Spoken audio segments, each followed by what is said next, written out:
All right, ladies and gentlemen, welcome back once again to the LCS North American Expansion Tournament. We have TJ, Azuma, of course, and EGAT done for the day, but we're back. Pirate, Zyrene, how are we doing? I think we got one more set to go. It's been a long day, though, hasn't it? Yeah, the Beard Brigade are done, and the Shave guys are over here. Actually, they're the Beard Bros, and we're the Shave Brigade. Bros. There we go. That actually rhymes. I like that one. Those I like that one better. Okay, we'll stick with it. Yeah. We'll have to write it down after the fact. Brigade. But before we get started into our last match of the day, we have to talk a little bit about the tournament format, especially for some of you viewers who might have missed out a little bit of what was going on there. So, in the beginning, in this first round that we've been doing today, as it's been kicking off, we have 2 rounds, bracketed games, offline or online event, excuse me, best of 3 single elimination as we've been showing.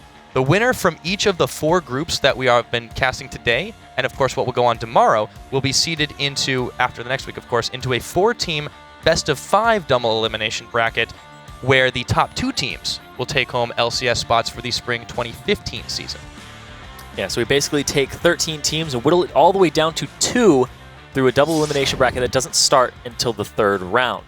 So that's extremely exciting, considering they get into the LCS to compete in the spring 2015 season. Yep, 13 teams enter, but in the end, there can be only 2. It's a little bit like Highlander, just not quite. Hopefully not Highlander, too. I don't want this to be the worst tournament in the history of tournaments. Definitely not that. Let's hope it continues to be a much better one than that as it's been. But our next game is going to be one of the most interesting ones I think I've seen on the radar. It's going to be Team Coast taking on Call Gaming in another best of 3 to determine who will get out of that first set in Group C. It really depends on what you define as interesting, because it's the first seeded Coast versus the 12th seeded, the last seed in the ranked 5s ladder that we pulled up, Call Gaming, which is basically a collegiate team from UCLA that just decided they're going to climb the ladder, and they made it that high up. Whereas Coast, they should have had a first-round bye, but there's a rule where you have to have 3 of the 5 members who qualified or who lost in the LCS promotion tournament, and since they brought Miracle and Ringer in, and then Santorin went off to a different team, they had to bring in new members. So they had to lose that spot, and then they climbed the ranked 5s ladder. They made that team, I think, October 28th, and they climbed all the way to number 1. Yeah, so. And as a result, of course, they still, as you said, don't get to have that bye, and they will have to face off later on. But, well, excuse me, they'll have to face off now against Call Gaming. But that's going to be a pretty interesting match, I think, just because we don't know necessarily what to expect from Call Gaming. They're, as you mentioned, maybe the last seed, but they do have some pretty interesting strats up their sleeve, and they're not too worried about Coast. That was kind of the sense I got from them. Yeah, I think a lot of it is going to be that they are competing in the collegiate scene. They're not too worried about Coast, and even if they end up losing here, they are front runners for collegiate stuff. So there's a lot of things here. They're going to take this as experience, even if they walk away getting 2-0'd, or if they 2-1, they can definitely learn from that. But if they end up going to the next round, that's even bigger for them and a huger upset for Coast, because Coast, they've since brought on 2 ex-LCS pros from Europe with Jezzes and Impaler. We'll see what they do here. So as we mentioned, we're in pick ban now. Jace Thresh banned away. Not too surprising to see, but yeah, I think Coast's new lineup is going to be a really, really solid thing for them, bringing in a lot of that talent from across the pond. And Impaler in particular has stepped up incredibly since he's moved off Super Hot Crew. Yeah, and they also brought in Chris from Curse Academy to fill in that top lane role, which originally had Brux, and then he went away, and then they ended up getting Ringer in the top lane, and it just didn't work out for them. And now they had to fill that void, so that's where those 3 new members are coming in. They still have Mash and Sheep in the bot lane, though, one of the best bot lanes in Challenger.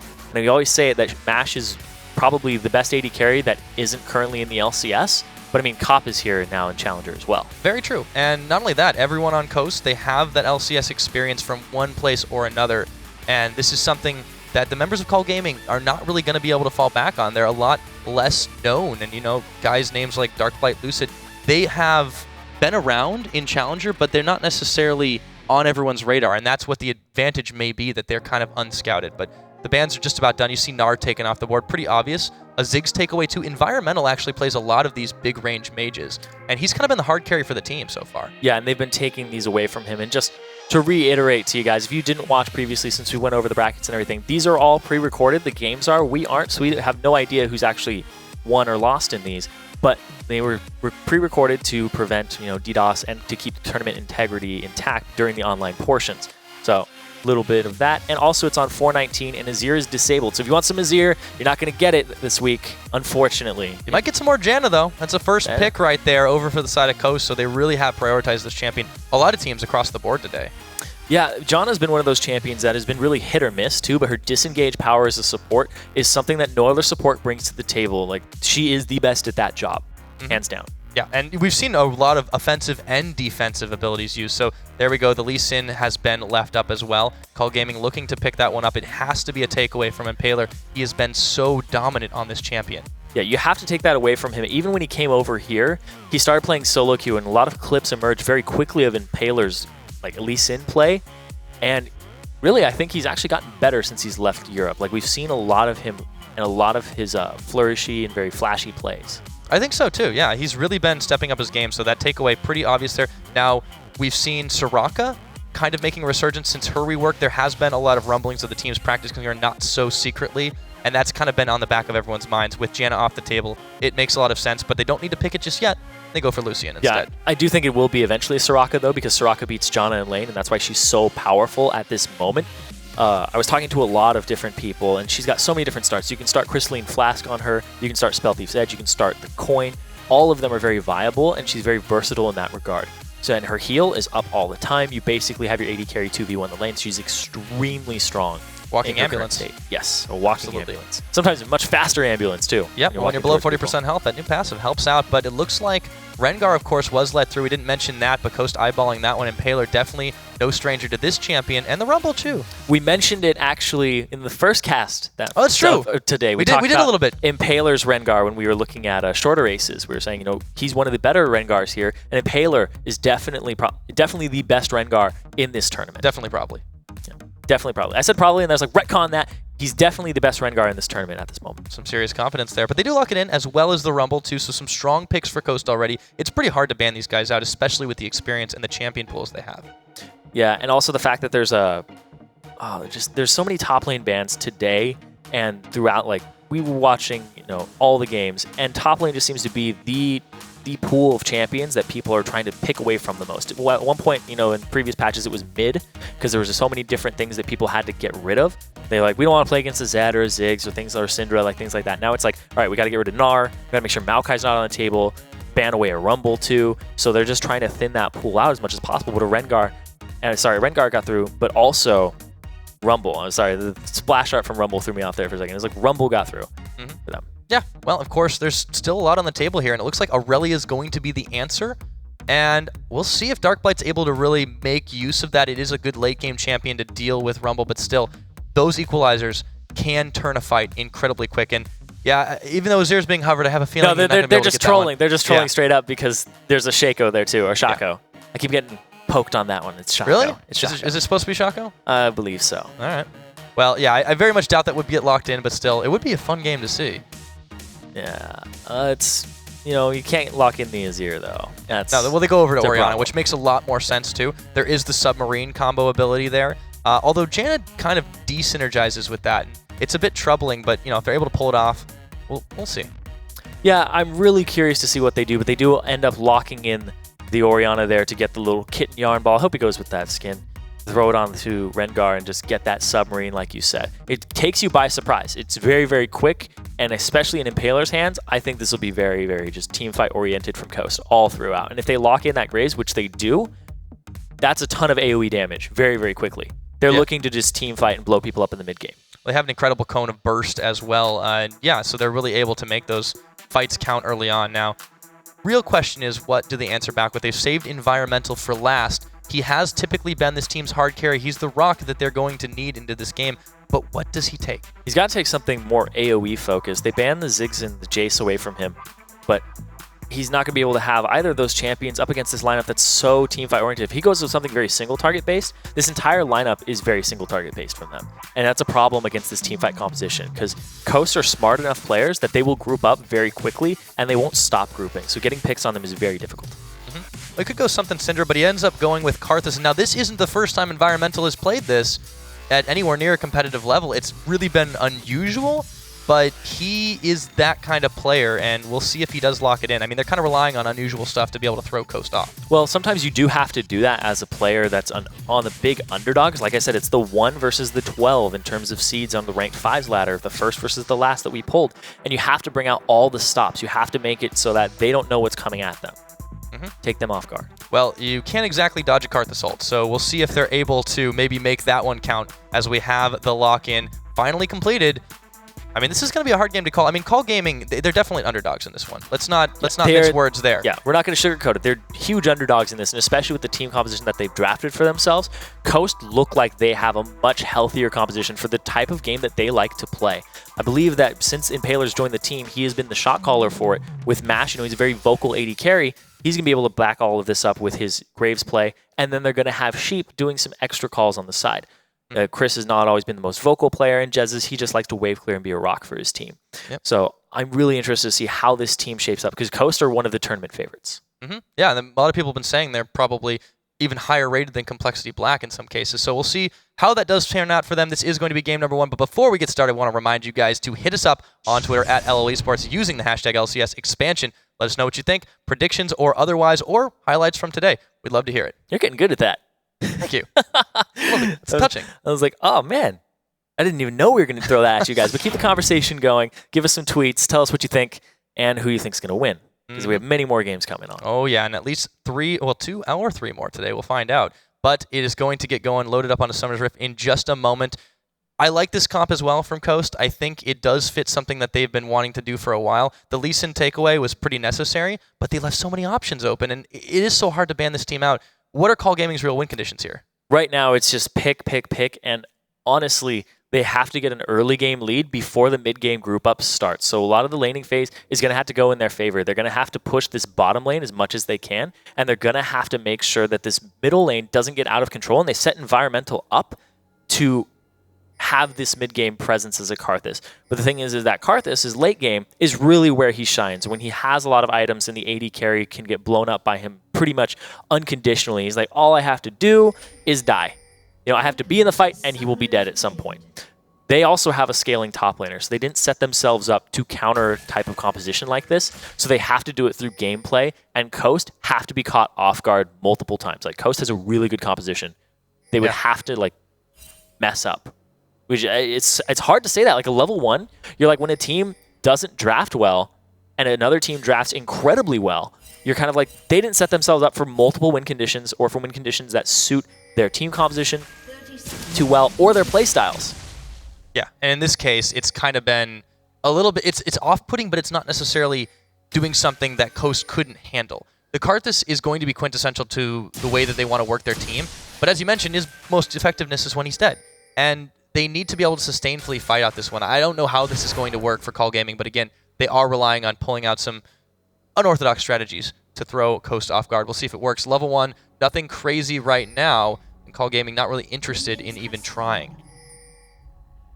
Just getting very minimal information about each other. They know kind of what side each other started on, but Lee Sin's going to go and move to the complete other side. So Lucid throwing them off a tiny bit. Impaler is going to start on that top side and then see where he can roam after that. Boot start in the mid lane for Environmental alongside his Biscuits. Just trying to close those gaps and make sure he can get off his Skittles. I guess they're not too much Skittles anymore. Well, they're kind of, they're still Skittles. They're just made up of very dark sorcery. The Skittles look they like taste a little in the underworld. They taste like death. Yeah. Well, hopefully that's what Environmental is thinking, since they're going to want to make some early game action there. Now Mash is really getting a lot of burst on, even with the sustain that Sunopolis is bringing. It's going to be hard for him and Rockin to really take this lane by storm. I mean, Graves, a lot of people have said, he's in some senses a weaker Lucian, but he also is an incredible team fighter. That cone, the burst he has, once he hits 6, it's going to be something that's hard for Call Gaming to deal with. Yeah, the burst here and the AoE composition that Coast has set up for themselves. Really, Call Gaming are going to have to push this bottom lane out, but it's Mash. Mash is a very mechanically skilled player, and it's Sheep, who both these guys, actually everybody on this team has been in the LCS at some point, except for Chris. Actually, yes, no, he was on Velocity. He was on Velocity. That's ways ago, but he still had experience. All 5 of them have been in the LCS at some point, be it EU or NA. It's all the League of Legends Championship Series. That's exactly where these guys are hoping to make it.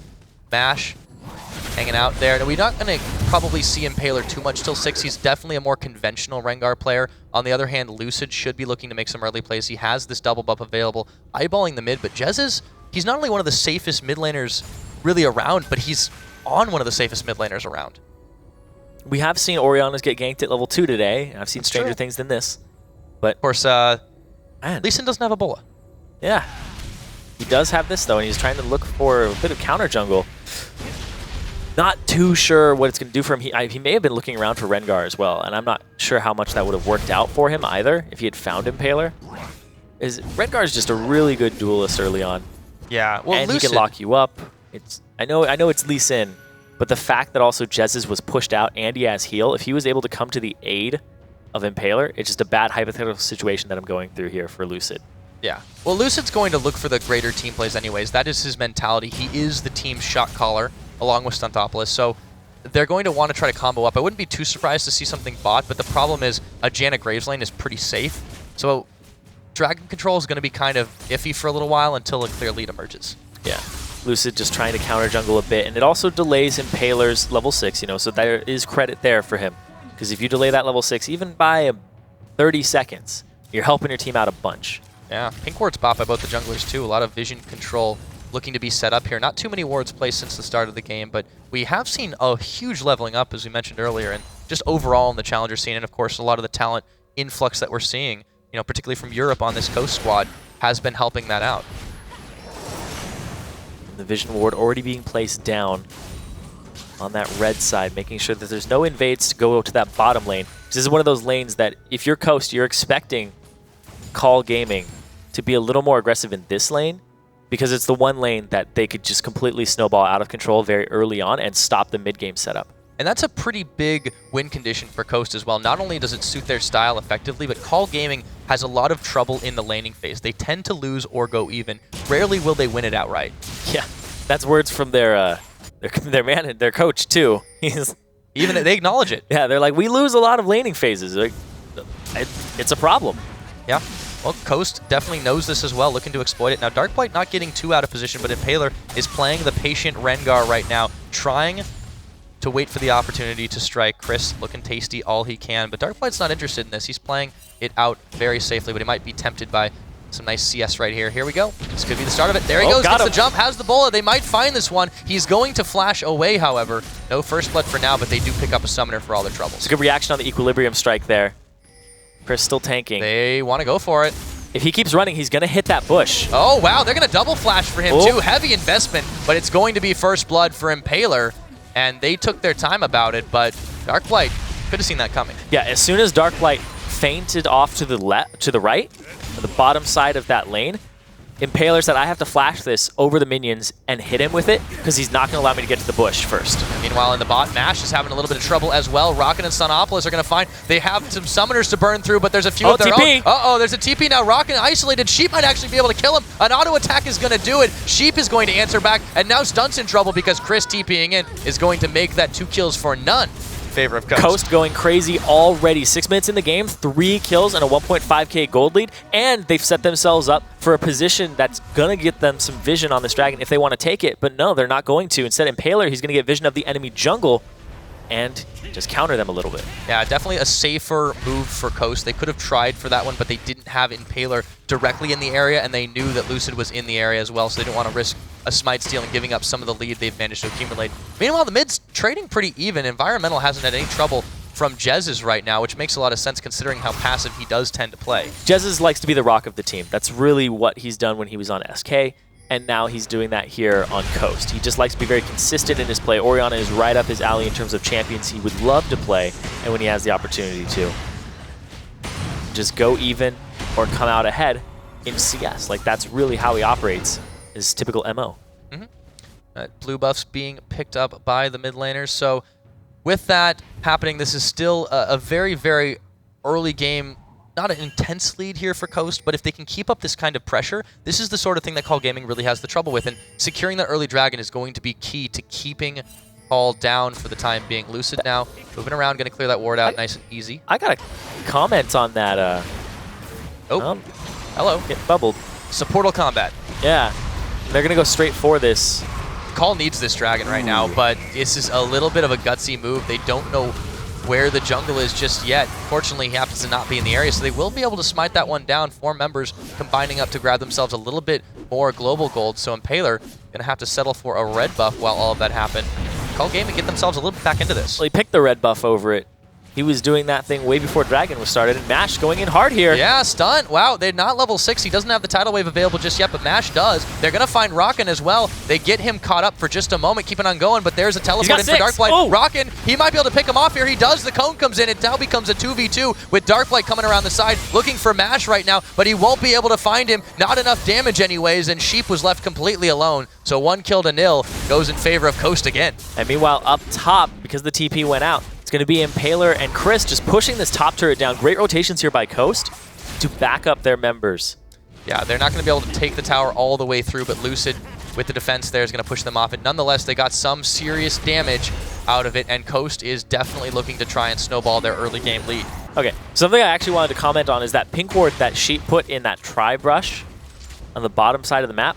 That's extremely important because he tucked that thing into the left side of that bush, which means that if you try to kill that pink ward, you're coming even deeper into the blue side territory of Coast.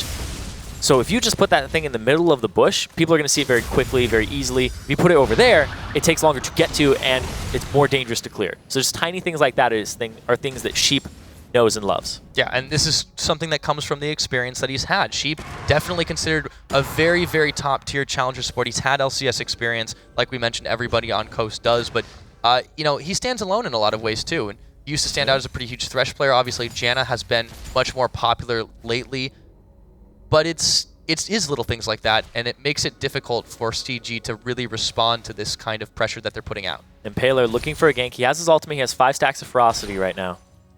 Yep, should be pretty painful if he He's does. on a pink ward too, so he knows that they have no vision here. Rockin doesn't seem that interested in going forward and trying to trade. He's been on the receiving end of far too much damage. Lucid is going to come in and make this a 3v3 if they take it. Both junglers unaware of the other's presence, and Impaler will be coming in. He's going to see the exclamation point. That's going to happen. Rockin, he's going to dash away, but they might be a little too late to the party. Here comes Lucid in the Monsoon. The Karth Assault's not going to do hardly anything, and they're going to be able to find themselves another kill. 5-0, and a pretty big lead for Coast as they just wallop on the AD carry of CG. Yeah, basically did nothing there. So the exclamation point came out on top of Lucid's head, but he had nothing.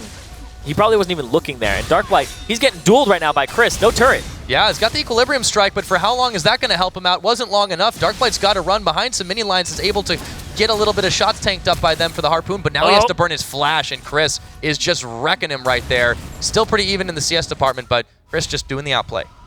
And jumping back to the previous fight that we had, Impaler, really, really good on that Rengar. And you saw it there where he threw the bola out before he jumped, and it hit Lucian mid-Relentless Pursuit. And that's what locked him up. So really, really good play there, and it's showing why, at least I consider him the best Rengar in this tournament.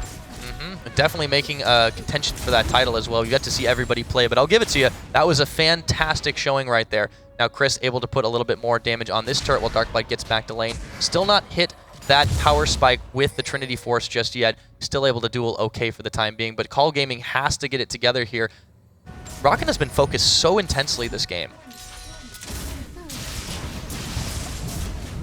Fighting over the big golem here. Darkblight wants it. Chris wants it. Who's going to get it? Let's find out. No smites available. Looks like it's going to go over to Darkblight last second. And he needs that too. Every little bit helps. Every little bit. Even if it's 53 gold. So, hey, man. Lucid, yeah. It's a 6th of a kill. That's true. Man, you do math on the fly. I don't know how you do that. Minute and 50 seconds left on this Dragon. Coast looking to secure the vision control of it for certain, and they'll be able to pick that one up. They did lose the first one to Call Gaming, bit of a sneaky maneuver, but with a solid gold lead already in their pockets, they're looking to be able to take this next one. Clearing out the wards, exactly. They want to take the next one here. Sheep with the Sightstone, preparing the area. The last 3 minutes, with that minute and a half, and look at this. Oh, they're on top of a ward, unfortunately. They're seen, but they want that blue. They do want that blue. So does Lucid, though. I think he's going to take his time about this one. Talk about Environmental a second. I mean, he's been a pretty decent. Most people aren't thinking of Karthus as going even. I guess we can't talk about it now because Rockin is going to get the culling on. Stunopolis taking some damage as well. Lucid makes his face shown, but that really didn't do that much to MASH, really. Yeah, Stunopolis has not been having good bubbles at all. His Aqua Prisms have been off, and they've been dodged at the same time by MASH. Oh, look at this. They're going to go for a dive on Environmental. Yeah, he should be pretty easy to take out. Gonna burn his flash. They jump on him, and Paler's going to be able to get the one for that. Wall of Pain is out. They're standing in the lay waste. This is a little bit of trouble for them. Could be answered back with the first kill for Call Gaming, but they juggle the aggro so effectively, and they all get out alive. Really, really good play there by Impaler, and the rest of the team just coming around, wrapping around. You know, Environmental has an exhaust. Just, it's too fast. He's not able to get it out in time.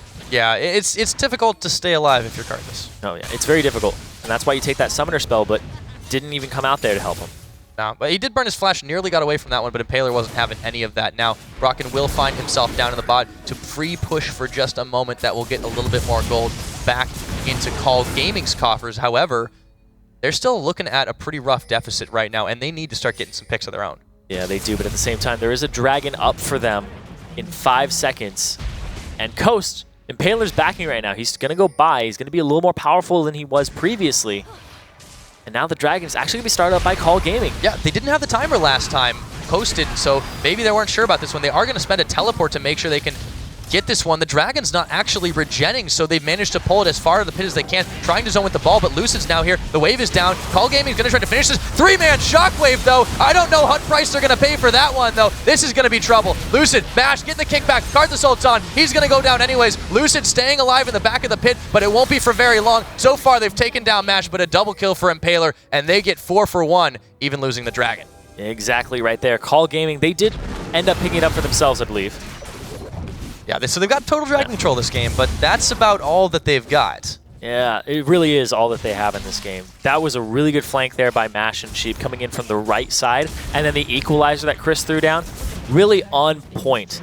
And Jez's 3-man shockwave, like this team, like I talked about how they're looking for, just by composition, these mid-game team fights, they're getting them right there. 10-1, it speaks for itself. Absolutely, and that is a huge gold swing for how early it is in the game, about 5,000. Despite losing dragons, despite getting one turret taken away from them, yeah, they've got 3 now. It doesn't even really matter the way that they're pushing this one in.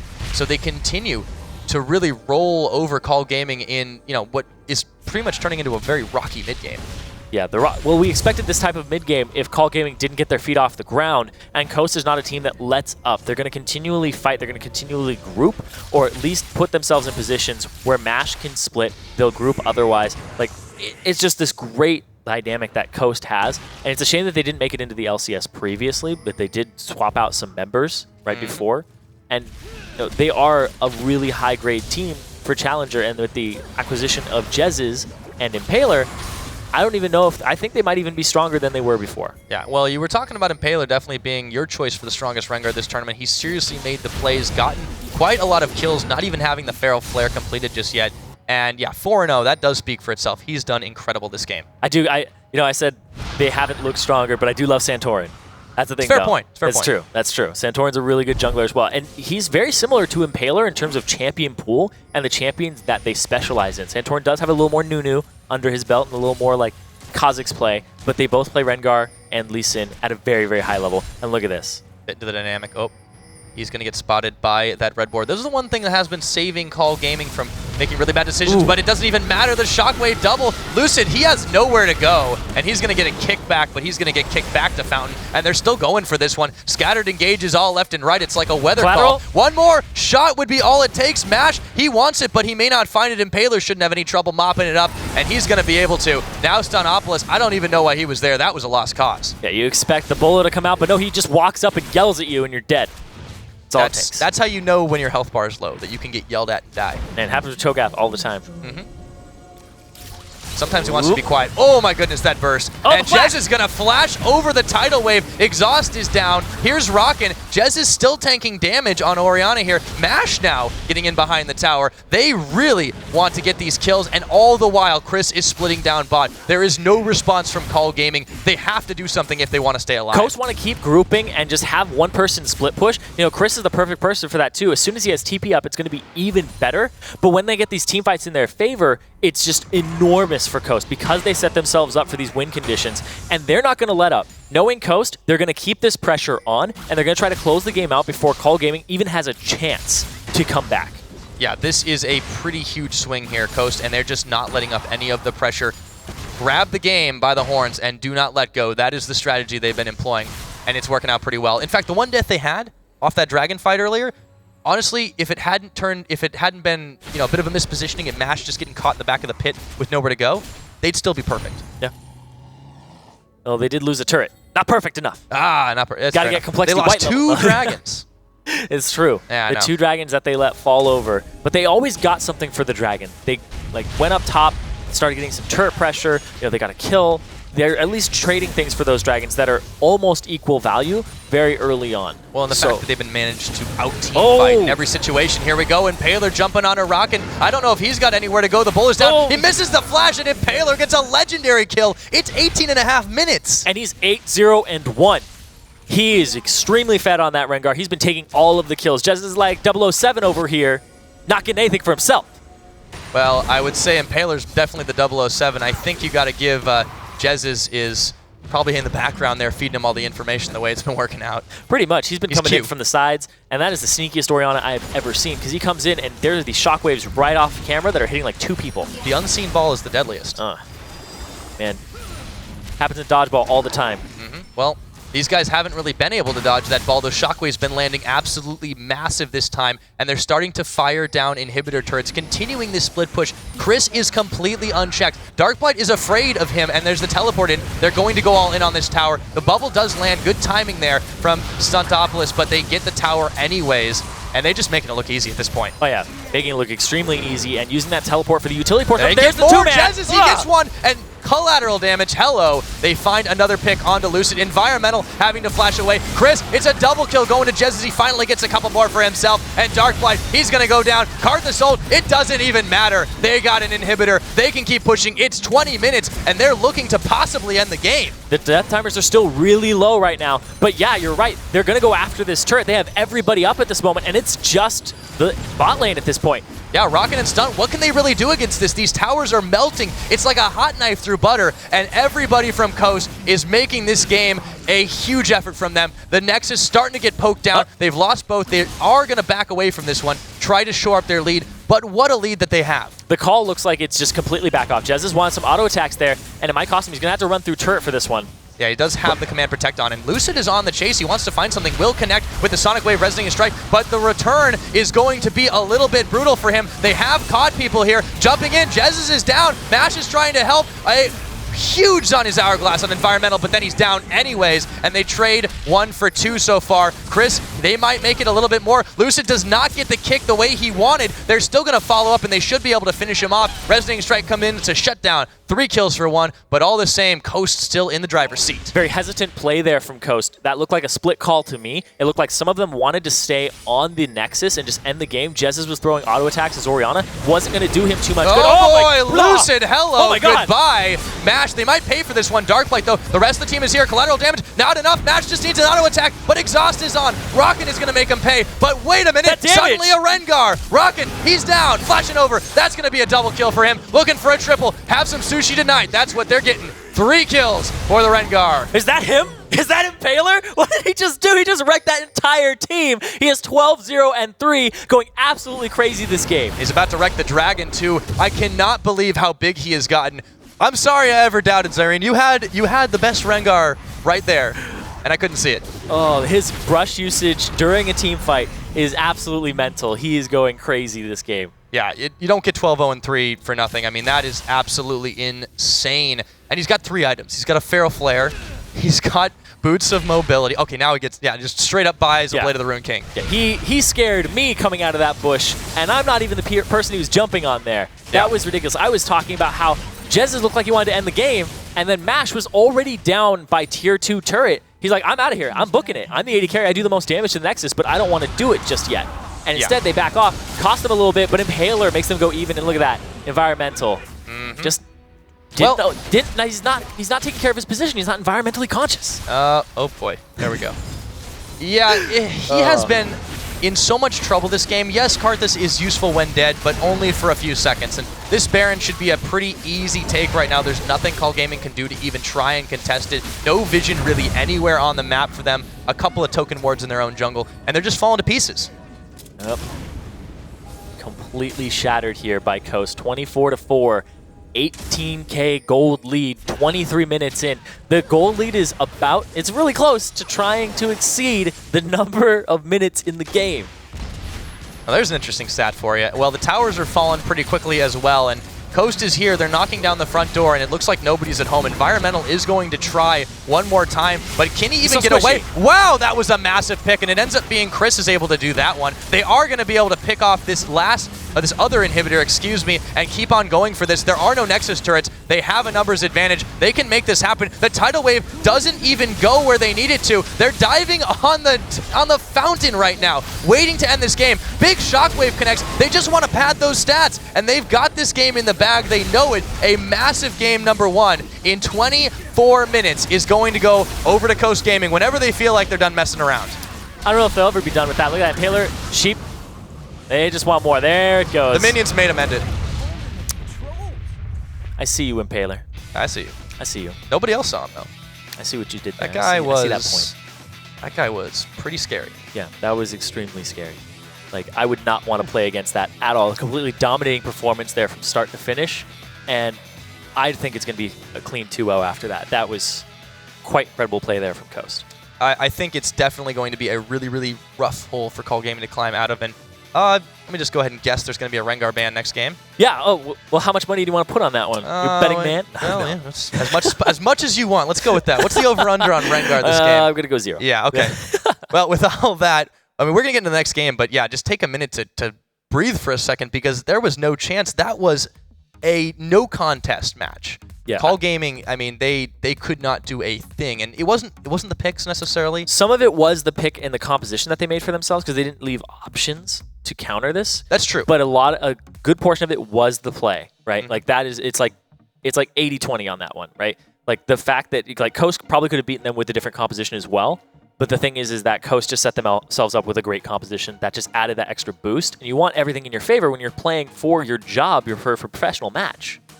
Yeah, they really need to, Call Gaming rather, really needed to have themselves more than 1 or 2 win conditions. Everybody knows that they have some trouble in the laning phase. Coast took full advantage of that. They got Rengar ganks out even before 6, and they were able to make some serious plays. So you can't really come back from something like that when your team doesn't really group up and try to take some objectives and do things off the back of, just being slightly behind. They just got more and more behind the entire time. It's hard to group. There's a timer on that, especially with the composition that they made for themselves I want to talk about, because you don't want to group against a Rengar with an Orianna, and then you have just that Rumble up top. Like, you don't want to group against a single Rumble. You throw an Orianna in there too, who's going to guarantee a Shockwave on somebody because he's going to get rooted by Impaler's Rengar. Like, it's just a situation you don't want to put yourself in. And they didn't set themselves up with something else like a pick composition. It was kind of like a Karthus Lee Sin, Aurelia scaling thing with a Lucian down bottom who's supposed to kind of maybe win lane. But it was just a really weird composition there overall. Yeah, from Call Gaming. We'll see if they can do a little bit better this time. Heading into Picks and Bans game at number 2, Call Gaming having a huge chip on their shoulder this time, and they are going to be on the blue side. They will have first pick ability, but I mean that is definitely something that has to weigh on their minds pretty heavily. Yeah, they are going to have to think really long and hard about this champion select for themselves, and hope that Lucid, maybe he's been playing some Rengar himself, maybe take it away from them so they don't have to ban it, because you have to ban away Sheep's Thresh every time that you play against him, because he's going to pick that champion up so quickly. Yeah, there are a lot of signature picks on the side of Coast especially, so they're going to be targeting those. And you can't. This is one thing to their credit, they're not jumping the gun here and saying, oh, we had to get rid of what was scary in the last game, which is something we saw in our first set today. Yeah, and I like that they're banning out these supports and targeting Sheep's champion pool, but I don't think Sheep is the biggest problem on this team. It just looks like Call Gaming is trying to focus on that bottom lane and being like, okay, bottom lane, you got to win this time. Well, they definitely want Rocket and Stunt to maybe do a little bit more, but they were playing fine for a while. It's just the real big difference there was in Impaler. The fact that Jez's went, dead even, that was completely fine. They just said, okay, we'll deal with that later. Environmental's not going to scale incredibly well in Karthus anyways. We'll be able to just overpower them, and they did. All right, Impaler's like, I'm going to take your red, trade you a dragon, then I'm going to go top, get a turret, get a kill, get all these different things. So just sacrificing the dragon for actual trades instead of just doing nothing. It's a really good move there. All he has to do to up his play is be in a position to contest those dragons. But it's still like those early game dragons, right? Like his team was not at that point where they could win the level 6 fight just yet. So it's just one of those things. Yeah, the Rumble ban away is probably a really good thing too. You talked about him a lot more than I did, but Chris was incredibly potent on those equalizers. Really made the most out of every single one of them. It wasn't just the shockwaves. They had so much burn damage over time. And the fact that he was able to get to a really strong point before the Aurelia, he was able to, pretty much overpower in lane, especially with a little bit of help from Rengar. Yeah, it was definitely Impaler chasing down Dark Blight in that top lane. And the fact that it was Aurelia versus Rumble, their spikes are very, very different. Rumble's like, okay, I'm pretty good level 1, really good level 2 and 3, and then he just has this great curve upward that just lasts pretty much the entire game. And Aurelia's like, bad, okay, there we go. Like really high based off items. And if you give him no gold, then he's got nothing. Yeah, it's a little bit rough. So they get the Maokai ban away, and they're thinking about first picking Aurelia again. This is going to give the Rengar away, and I'm not sure what they're thinking here. I think he's just hovering it. I don't know if he's going to take it. I don't think it's a contested pick for the most part that they have to worry about. There are a lot of top lane bans here, but I still think like when you pinch that champion pool, there's still other things in the game that are very important that you need to consider and think about. But it looks like that's going to be it, I guess. Well, yeah. So should be a pretty no-brainer here. I'm surprised. Yeah, I am very surprised they let that champion through not once but twice, and Impaler had a field day last time, so we'll see what he does again. Likely on it. I mean, he could go for something else. He could pick up Lee Sin if he wants this time. He's definitely got a pretty wide champion pool. You think he's going to pull out the Lee Sin instead of the Rengar? Because he wouldn't have to show his Lee Sin play in this round. I think he'd just go for another Rengar game and set themselves up for another composition pretty similar to what they did. I think Chris, he can play whatever he wants top right now because 4 champions have been taken out of it. He still has his Mundo if he wants to go tanky. He still has his Scion that he could pull out. That's true. He's also got Riven, which is one of his favorite champions. He's got Lulu, which hasn't been too much in the meta, but I still feel like the fact that they kind of clench down on that champion pool, but there's still a lot of things there for Chris, is a big sign of champion pool differences here, especially if you're first picking it as Call Gaming. Yeah, so the Rengar, as you mentioned, they're hovering it right now, and they do lock it in very quickly. It's thinking maybe they could wait until next round and just say, hey, take Lee, take Rengar, we'll take the other one, that's fine. But they want to go for that one, and they pick up Nami as well for Sheep. And yeah, with the support pool being relatively drained, they also grabbed that one away. So I am very surprised that Call Gaming made the choice that they did so far. Yeah, Call Gaming's pick ban at this point is looking really strange because top laners are typically things that you want to just get power picks on. Aurelia is not really a power pick, and they had it last game, and it wasn't really a big source of strength for the team at all. In fact, I would say it was one of the weaker parts of their team when they had it up top and it was just getting picked on very easily. Yeah, it's very, very strange that they opted for that extremely. And not only that, it's not even like the most played champion in Dark Blight's inventory. They seem to have some particular strategy about it, but they haven't been able to execute it so far. So the real key is here, what do they answer with? The Braum is being hovered, and they instantly lock in the Rammus for Lucid. Yep. So this is interesting. So last time we saw Rammus in competitive play here is Worlds at 414. And then since then, he's gotten buffs to Powerball and Defensive Ball Curl in terms of they have the 1 second overlap between each other when you cast them. And his win rate has just gone up a lot. Even in solo queue, he's sitting about a 56% win rate across all ELOs or all MMR. The win rate's pretty okay. Yeah, his win, pretty okay. Just a bit. I didn't see it until a second after. You and Freak are rubbing off on me, apparently. I had to say it out loud to hear it. But yeah, no, his win rate's pretty okay. Just a bit. A lot of interesting hovers here for Coast as well. I don't think they will lock in Blitzcrank. I mean, no. Probably not, but they're just going through champions at this point. There are a lot of options. I do want to talk about what has been locked in, and I like the Braum for them. I do also like the Rammus. I think that Rammus is a champion that we're probably going to see more of throughout this tournament as it progresses on, because he's one of those champions, one of the junglers that people have been like, okay, we've got these top 4 or whatever, and he's 4 or 5. He's right there. He's really, really good. And people who actually practice him and realize this very early on are higher risk-taking players who have a lot of time to grind solo queue. And they're Sheep has probably been playing some Soraka and things like that because he has time to grind it. And he's this is really good. So you have really good game sense. You'll know what junglers or supports are good. And you'll start grinding that out so you can help your team. So you kind of figure out what the best champions are before everybody else does, and then you just bring those to the table and be like, how do you deal with this? Yeah, that's how you evaluate and create the new meta. So innovate. Yeah, with Lucian locked in, Malphite, we mentioned there were a lot of options for Chris, despite the fact that there was kind of a drain on the top lane. Yeah. And you gotta take Orianna. Yeah, I think it makes the most sense at this point. You have to take Orianna. Well, it combos so well with what they have. Yep. Every one of them has a gap closer or a way to really get involved in a team fight. But Okay. they're thinking about Ahri. I know Environmental could play a really, really mean Orianna. Well, I know that he plays a really good Ziggs and it was banned last game. It's true. You know, the Ahri, I didn't think that was going to come through because Jez's will just, you know, that's one of his main assassins. But I think he's just going to go with Orianna here. Like, if Coast are just like, okay, we can play Orianna Rengar again and not show too many cards before the next round, if they 2-0 here, they're just like, okay, that's fine. Well, that makes a ton of sense to them. And Call is kind of looking for something a little bit different in their composition, and I think it makes a lot of sense because it clearly didn't work last time. Again, they gave up the Rengar, but we'll see how they do here. There's a lot of defense and protection for the squishy carries. I think there's some chase potential here with the Sivir ultimate as well. And last pick over for Coast side, this is going to be interesting to see what they take. It's definitely not going to be Pantheon, but yeah, they have never a say lot of never, man. options. Never say Okay. never. No, We have seen mid Pantheon before actually. Yeah. It's a little rare, but Shao Shao? Yeah. Did that game, they lost. Yeah, that was they did. That was a very weird game from them. There have been a lot of weird games this year. Yeah. Well, yeah, might happen. Yeah. Well, I'll bring Jez's on over. Ahri wouldn't be too terribly bad in this particular composition. You know, he also plays that a lot. It would turn it into a little bit more of a pick comp, which still synergizes with Rengar. He's got a lot of potential with him in synergizing with different mid laners, and they are going to go with that. So the fact they didn't take Orianna away from on either side is actually a little surprising to me. She's been picked pretty much every game today, almost. It's very close to being like that.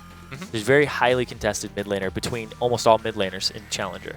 Yeah, and sometimes it's one of those feel it out mid laners. You want to pick somebody who you know is going to be safe no matter what. There are very few Orianna specialists, but it's like first grade mid lane. You have to learn how to play Orianna.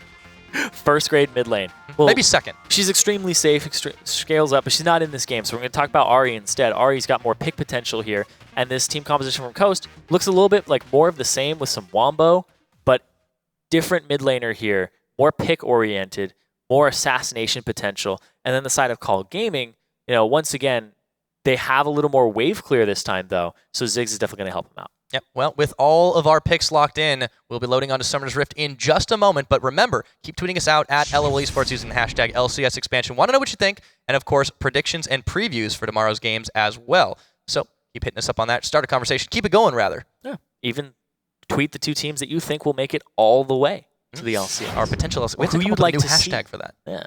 Potential LCS. Hashtag LCS Ooh, potentials. That's a long one. But okay, that'd be good too. No, that's too long. Anyway.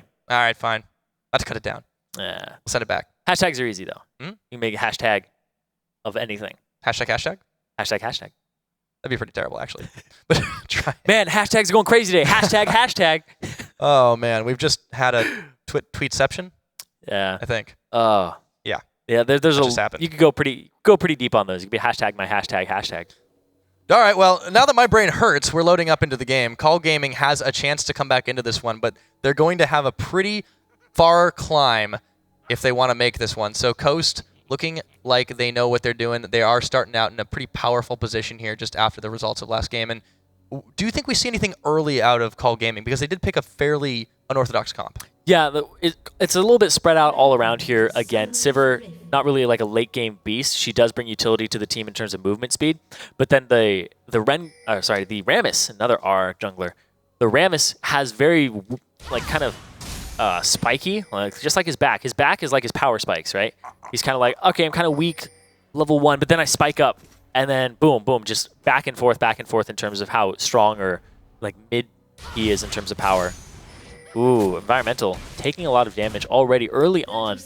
Yeah, line of scrimmage, though, otherwise, it's really just going to be if you can land a couple of poke shots and what your ability to dodge those early ones are, and we'll see if there's any opportunistic moves. But now, Impaler and Chris looking to double up with Jez's here, see if they get a little bit of vision over at the blue side, see what the jungle start is for Lucid. Yeah, they're going to have complete information of that, knowing what side he starts on, and that's also really bad for a Rammus.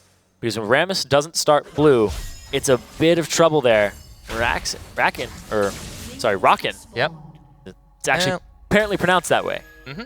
And Sheep is currently pronounced ow. He took a little bit of damage off that one, but not enough to take him down. They really don't want to commit to this. It's a safe start. Yeah, it's a really safe start. They do have the information that they need, though. So they're going to see Lucid start on that blue side. And like I said, it's really bad if Rammus starts red. But right now, it's kind of like, well, we know which side he's going to start on because they got wards on both buffs. So he's just going to say, you know what, I have to start at one. I'm going to start the one that's better for me. And he starts at the blue. So they're going to know his route is blue-red, somewhere mid, somewhere bottom, within that 3 minutes and 30-second window. So Impaler will be able to be on that side of the map, or he can mix it up and just go to the top. On the other hand, though, Rammus can get around pretty quickly once he tucks into a ball like there. So they have to know, and he may not have the best clear time to compensate for that, but the fact that he can really be anywhere, this is why we've seen Rammus as a potential jungle pocket pick. Yeah, he's a jungler that we saw a little bit of at Worlds. He's been buffed since then, too, as you mentioned. So, I mean, he's even better in that regard. But right now, he is more interested in kind of clearing out his own jungle to start things off. Rockin' not sustained up just enough yet, but he is up against the Lucian on MASH, so it's kind of a rough lane for him anyways. Yeah, and MASH didn't really have one of those lane bully champions last time. He was Graves up against Lucian, and now he's on the Lucian side, and it's one of his favorite champions. Every time I watch MASH play, he loves like the Corki, he loves the Lucian. He does play some Tristana and hyper carries as well, but the fact that people are coming back to these champions is really big for him because he loves that early game aggression. Yeah, and it's definitely starting to favor him in the way the meta is shipping up. So now Impaler level 3, double buffs on. He's looking for anything here just to get a little bit of vision out. I don't think he's really the type that's going to go counter jungle right now, especially just because Lucid really could be anywhere. You can't really find him, and you're not going to want to take down a Rammus to start it off. The claws don't do much against the shell. No, not at all. The defensive ball curl helping him out there. Rammus has been around Predators before. He knows this fight. Well, he's going to power ball into the mid right now and might find himself Jez's, who's staying pretty far back now. He has to dip away. Bit of bad timing there. Rammus is one of my favorite champions. Oh, really? I love him. I love him. All right. I love him. Because every time I play him, I just walk around and go... So he's a motorcycle. That was a really good impression. Oh. Then you don't do the voice, do you? Then you come in and go, okay. Just hit somebody, taunt them, okay.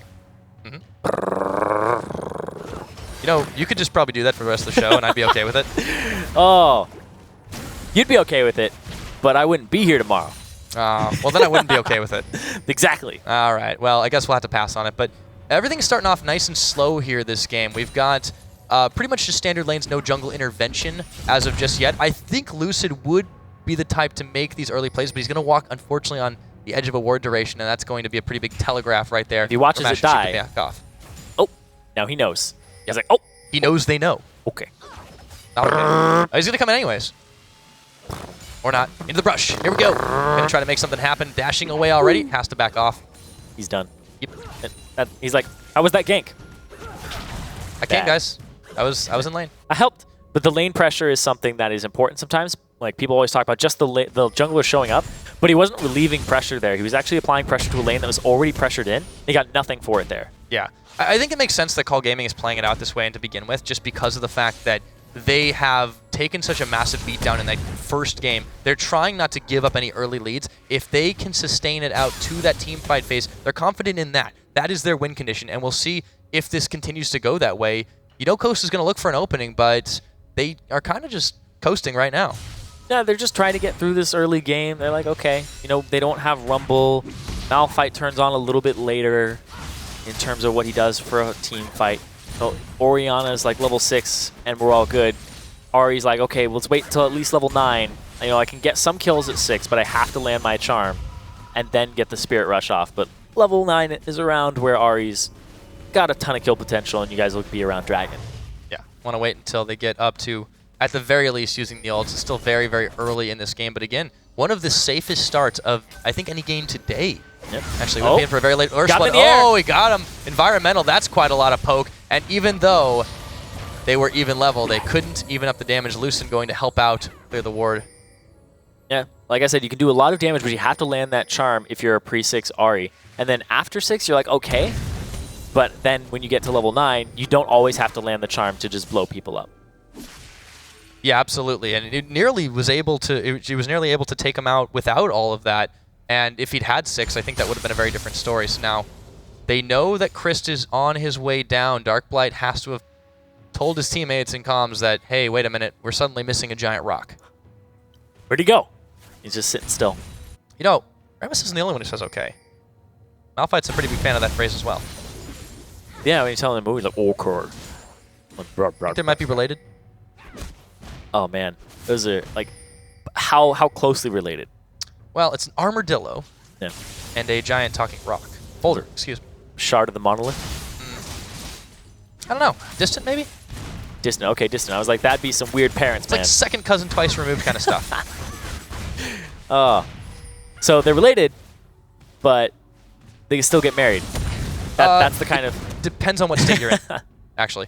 Anyway. Yeah. Darkblight is having a little bit of trouble with him, but he's still been able to keep on the CS. I mean, it's a Flask battle. You're not going to see a whole lot of action there, especially on 2 later game champions as well. So it's all about the sustain, and that's the name of the game right now for Call Gaming. They want to last through this laning phase, but Coast is perfectly happy to play that. They say, that's fine. Doesn't matter what time of the game it is, we'll beat you anyways, and they're just playing it out that way. I'm still just thinking about them getting married. It'd be female fight. Oh, God. I got you stuck, didn't I? And I guess it'd be... They'd both be okay with it. Yeah, they'd be okay with it. Yeah. How do you feel about Poker? Yep. Something about a dead horse and eating it. I don't know. Anyways, Sheep and Nash are on the move. My brain got distracted. Regardless, Impaler, he's looking for an invade here. Yeah, they, I think they saw this one coming. There wasn't any warning, but there was a pretty good sense that something was happening. Lucid is kind of rolling on out of that. Well, and they're waiting for him to come back with the red buff, but... Yeah, when the bottom laner leaves, and you're just like, oh, where'd they go? Dragon? No. Bush? Probably. Yeah. Not going to get anywhere near that one. And it really... Oh, Lucid's like, I'm going to check this. Oh, he doesn't want to. He doesn't even go inside the bush completely. He's like, I don't want to know. Yeah.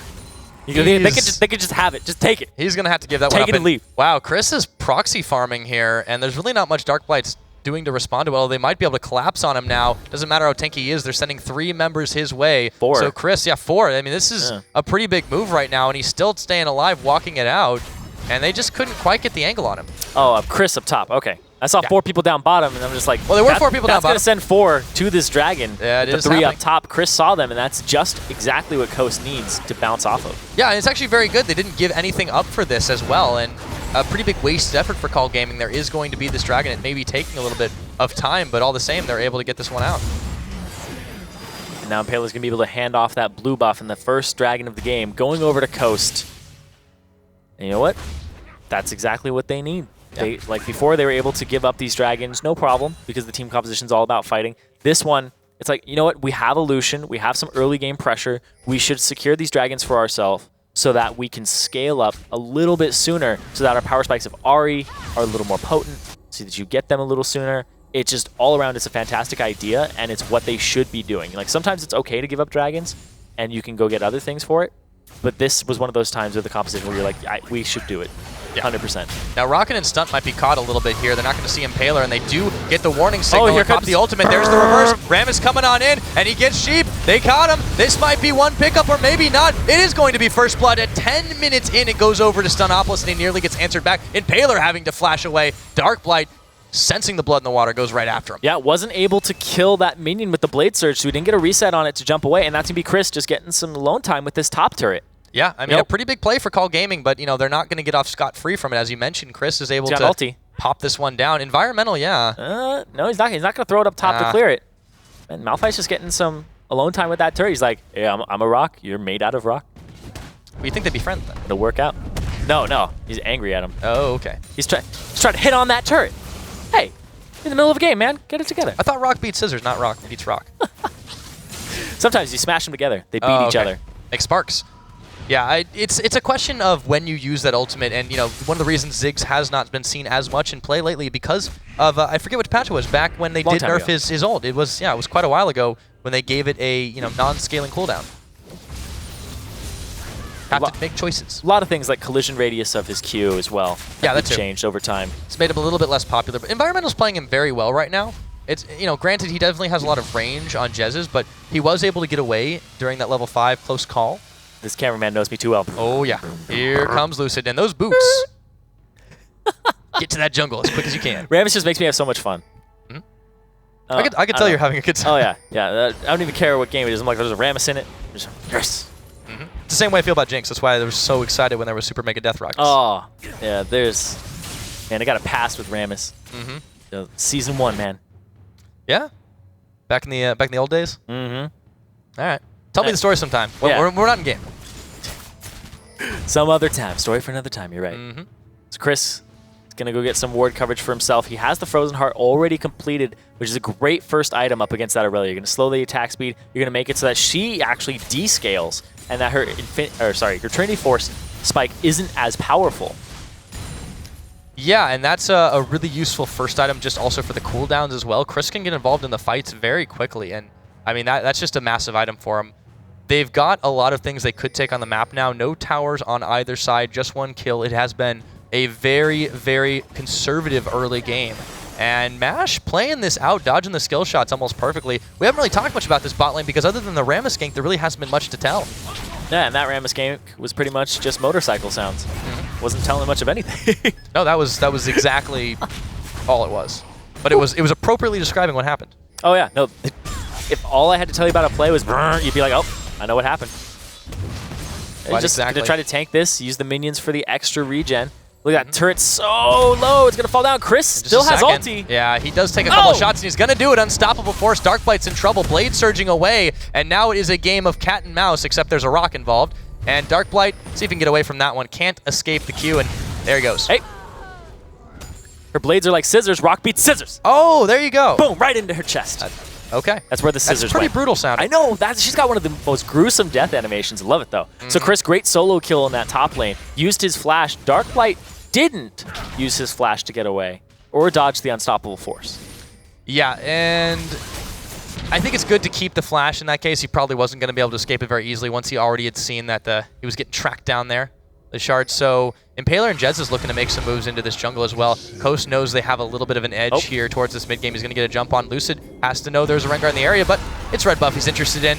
So he will be going for that one, and he's doing a pretty good job at stealing this one away. Yeah, Impaler puts a lot of emphasis on these red buffs. Like, I don't know if Broken Shard was his dad, and he's like, you killed my daddy every time. He's like, we'll give up a dragon for this red buff. It's fine. Rammus is over the wall. Let's go for this red buff. He's made it work every time. Oh, yeah, because he's a Rengar. He loves that buff. He loves slowing people down after his ultimate, or at least just perma-slowing them after he gets the root. It's a great decision by him. Yeah. Now, Lucid seemed pretty unperturbed by the fact that, you know, he had that exclamation mark on his head for a second. He knows Impaler's probably still around, but he's getting into the lane right now. Stunopolis is already backing away. So is Rockin', but they will be giving this tower up if they do back away and don't have any defense, so they're going to cancel that one. He's just hanging. Impaler is basically living in that jungle, but here comes Lucid. He's not going to get the inside route on that. It's been hard to get those lane ganks going, and, you know, to the credit of Coast spot lane, they've been protecting it incredibly well. Impaler.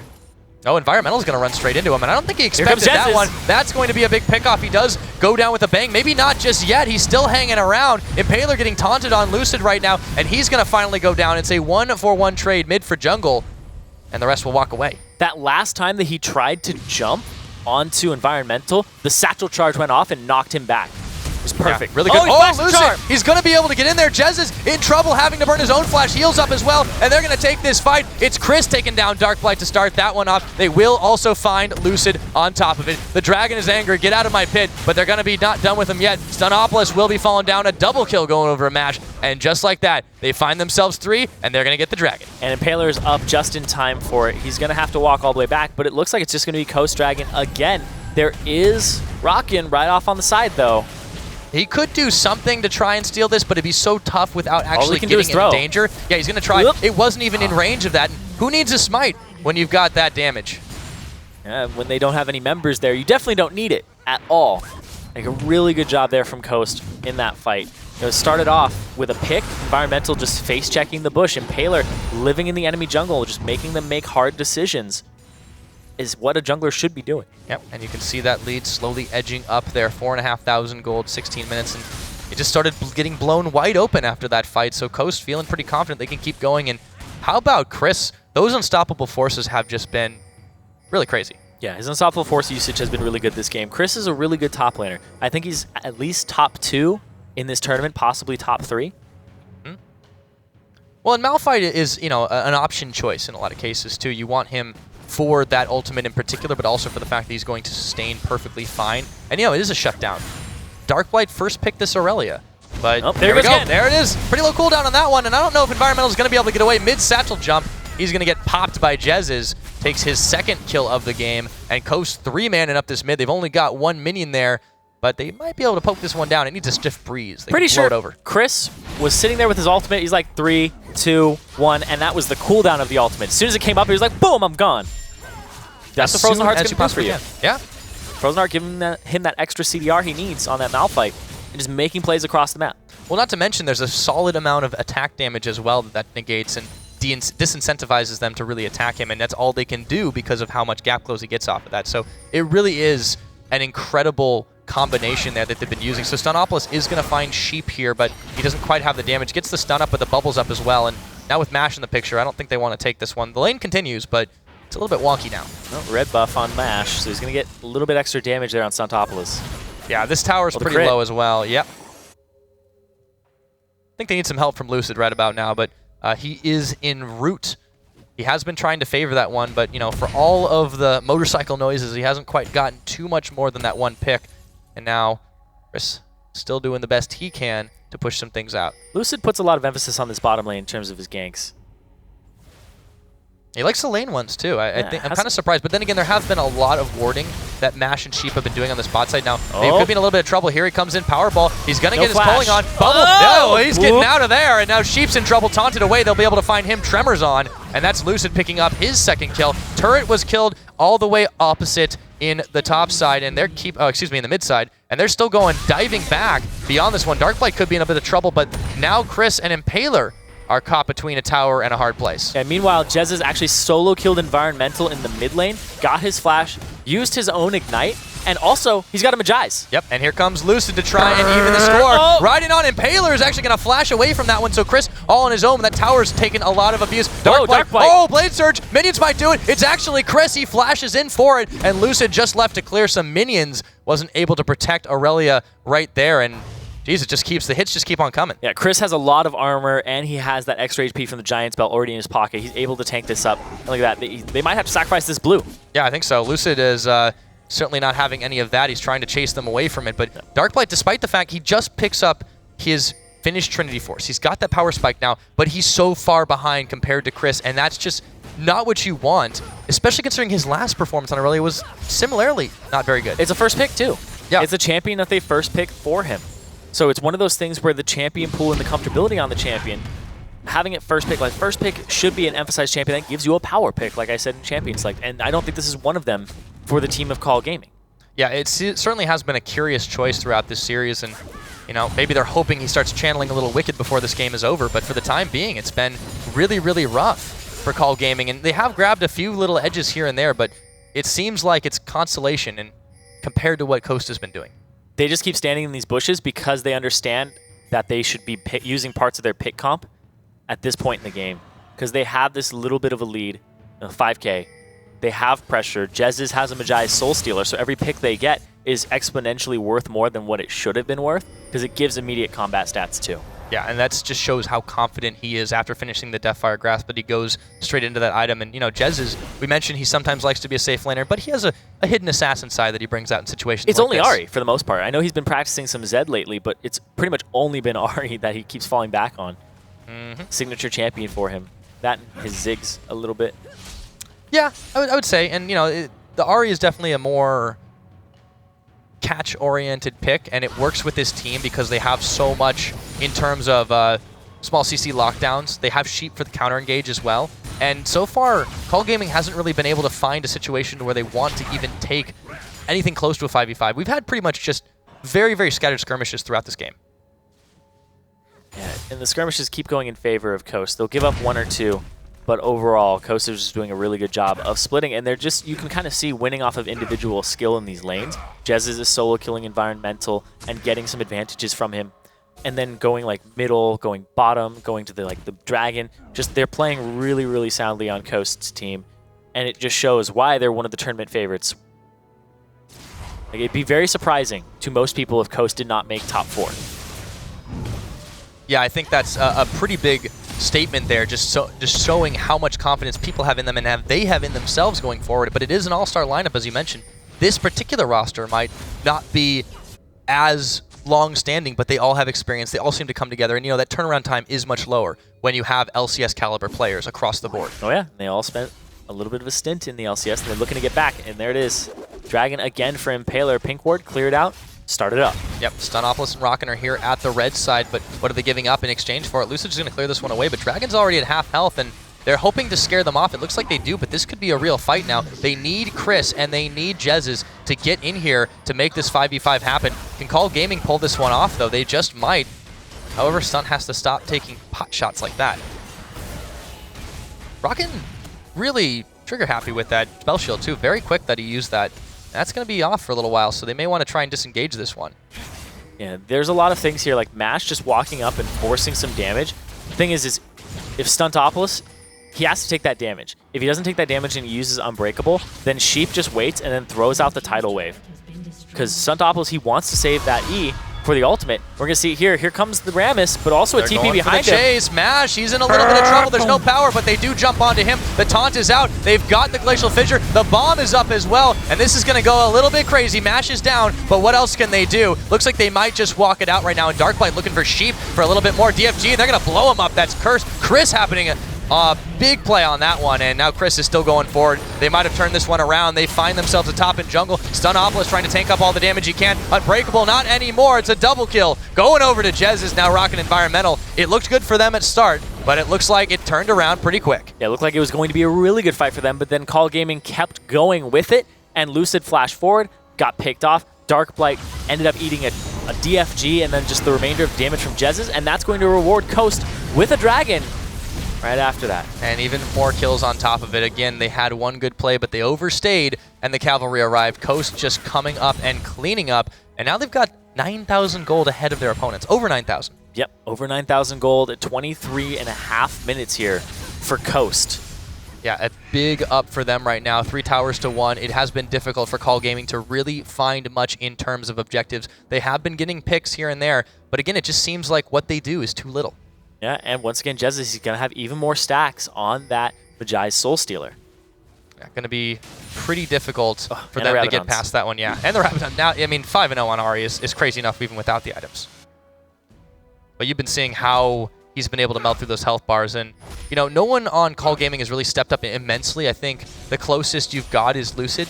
He's done a pretty solid job where he can, but it's difficult to carry the game off the back of a Rammus. Yeah, Rammus is extremely, like, he doesn't carry the game. He sets people up. He's a facilitator. You're never going to see a Rammus, unless it's like a full AP Rammus, just run into people and be like, ah, you're dead. Well, that would be something to see. On the other hand, they have a good stall composition. You have Environmental on a Ziggs, and that is one of the best anti-siege champions you can pick. I don't know how much use they're going to get out of it, though. You know, it is a pick and engage composition here from Coast. This team likes to go at you, and they don't like to stop. Unstoppable Force, then the On the Hunt. It's properly named ult. Yeah. Well, they are trying to angle in for something they can get here, but Darkblight on the wrong side of this one. They're going to get a little bit more vision in this jungle, and they are looking to try and crack the outer inhibitor shell, or outer turret shell, excuse me. And I think it might be a matter of time if they can push in with the Eastern Wave. There's a pretty big one growing on the bot side, and they have the option to move there. Really nothing Call Gaming can do but try to defend. They're just on their back foot pretty much this entire game. They put up a little bit of resistance here, but that's just because Coast doesn't have as dominant of a mid-game team as they did before. But now, at this point, just the 10k gold advantage might be enough for Coast to just push this game out with a 1 or 2 good fights. They're just going to keep getting objectives off of good rotations. Now, Impaler, he has the Thrill of the Hunt available, ready to come around. Yeah, should they need him for the time being, they're happy to just try and poke down this tower. They have to deal with Darkblight sooner or later, but it's a little bit late for him to be doing that. The teleport is up for him. They don't have one for Chris. Here they go. Excuse me, they're going to go for this one now. Impaler jumping on Environmental. They go for the backline dive. They didn't quite get what they needed. Rockin' though was pretty low, and Chris is in the middle just causing havoc right now. The tower is making him pay for a little bit there. Jez is trying to get the assassination. Doesn't land on it. The Big Mega Inferno Bomb coming out, but Chris is still staying alive, and they managed to take down Stuntopolis. Mash, they might find a little bit more. Jez is, wow, Rockin', he's already down, and they have to be careful here. Coast is low, but they have the number advantage, and they just fight that much better. Impaler ended up missing the Bola Strike there, and that had the follow-up fail as well from the Unstoppable Force. Mash is a little out of position, but they catch Lucid! Yeah, that's what happens when you get charmed up, and now Mash gonna almost find Environmental, but hit Darkblight, and he comboed that one up, and the burn just wasn't quite enough, but still, they find 3 for 1. I guess they don't need towers, they got kills. Nope, they went for the kills anyway, and they got them. Ooh. Man, that fight before was really sloppy from Coast because they missed a lot of things, But it still worked out for them because of the gold lead that they had. If they didn't have that gold lead, if Chris wasn't 4-0 and 6 on that Malphite, it would have been a completely different fight. But, you know, they set themselves up for it. Yep.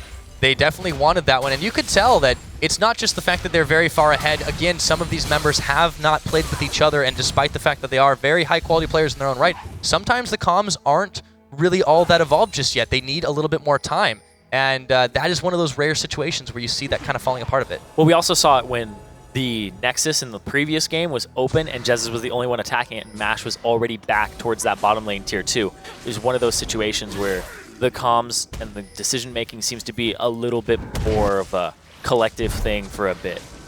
You know, communication does break down sometimes, but when you have one decisive shot caller, they can work on that. But this is also, this is Coast with some new members. Yeah. This is a team that is not, again, not all of them have been together that long despite being very experienced overall. If this is how good they are now with imperfect shot calling and comms, how good can they get? The potential is pretty high. Looks like they're setting up for the Baron, but they saw Impaler on the bottom side of the map here. Throw the hunt available. Yep. Lucid's going to go to the other side. They're going to go for this one. Lucid, he gets charmed up, but he's got his own taunt down. Jesus has to be careful here, just going to Spirit Rush away from this one. This fight's going pretty haywire. Sheep might be in a bit of trouble. He's down. It's Darkblight picking up the kill on that one. Lucid has already fallen, however, and it is a 1-for-1 support for jungle, however, and it looks like Coast still interested in continuing to engage. Impaler now with the 5-stack Ferocity. Mash going to continue to push out this mid lane. Mash has no fear for an AD carry. This guy wants to get up in people's business every single time. Yeah, he's got the mechanics for it. He knows how to kite people and outplay them. He's a very, very flashy player, but he's also very consistent in what he does. And he's not playing a duelist Lucian either. He's gone for the very conventional AD carry start now. Oh, Chris could be in trouble, but he's so tanky. It's Stunt, actually, who takes a lot more damage anyways. Can't smash down the rock as they are pushing him back. Environmental and Rockin' have come to the rescue as well, but it looks like we're going to have a bit of a wonky Baron dance, more of a two-step, really. Yeah, it doesn't look like anybody really has the Baron in their sights. They just have the fight in their sights, trying to just play around the other team. It's a pretense. Yes. And Dragon is now coming up just now. Impaler already with his eyes on it, keeping the objective control for his team. Should be able to poke this one down pretty quickly.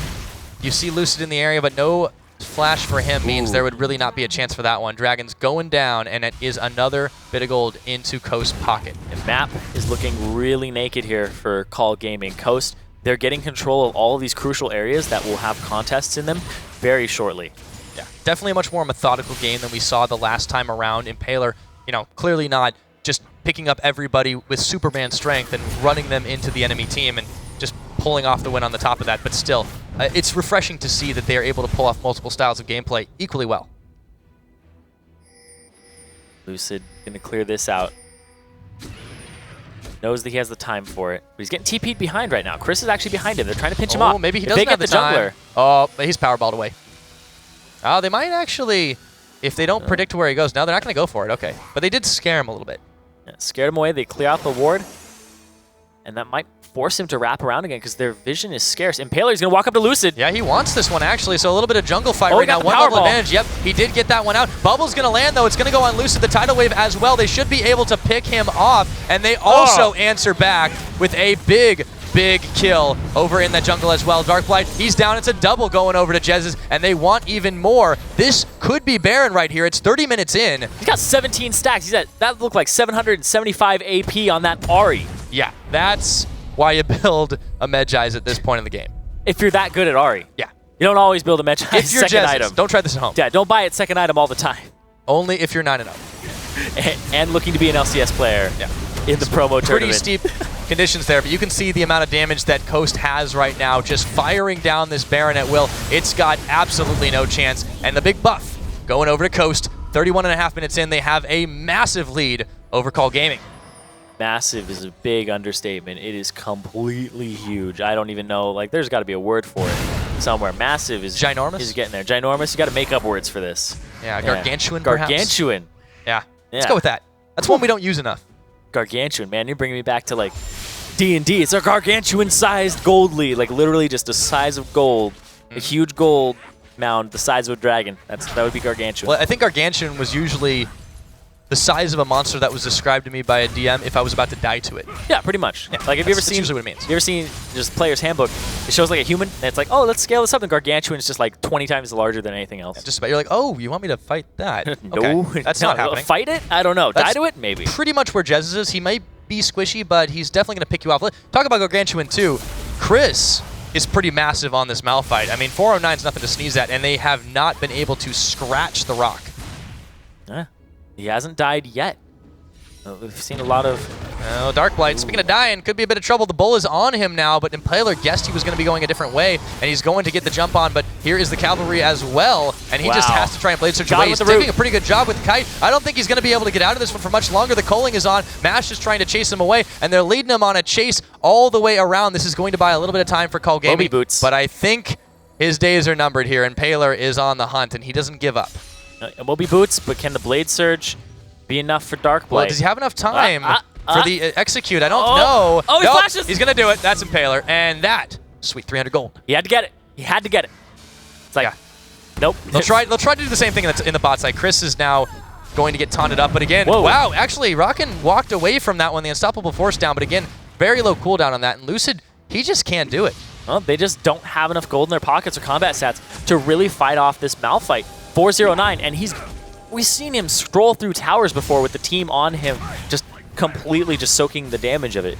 Yeah. So he's really tanky right now, and I don't know what Call Gaming can even do about it. No Last Whisper yet, no Bloodthirster even completed for Rockin', so he's not even going to chip him yet. Yeah, it's absolutely a huge lead for Coast as they continue plowing through the defenses of Call Gaming. And look at that environmental through the backline, still melting there. The Mega Inferno Bomb not nearly going to do enough. Jez is in the front line. This could be a chance for them to get back into it. The charm is on. Darkblight, though, he's going to be able to flash away. Jez is burning that summoner to save his own life. Impaler, though, coming around the backside. He's taunted up. It doesn't even matter. Everyone's pretty low. Impaler is going to get shut down by Rockin', but they should find Darkblight. One more tick of damage, and a big proc on the Static Shiv is going to get another kill in Mash's pocket. They're marching down. They're looking for inhibitor turrets. They're looking for inhibitors. I think Coast is looking for the game.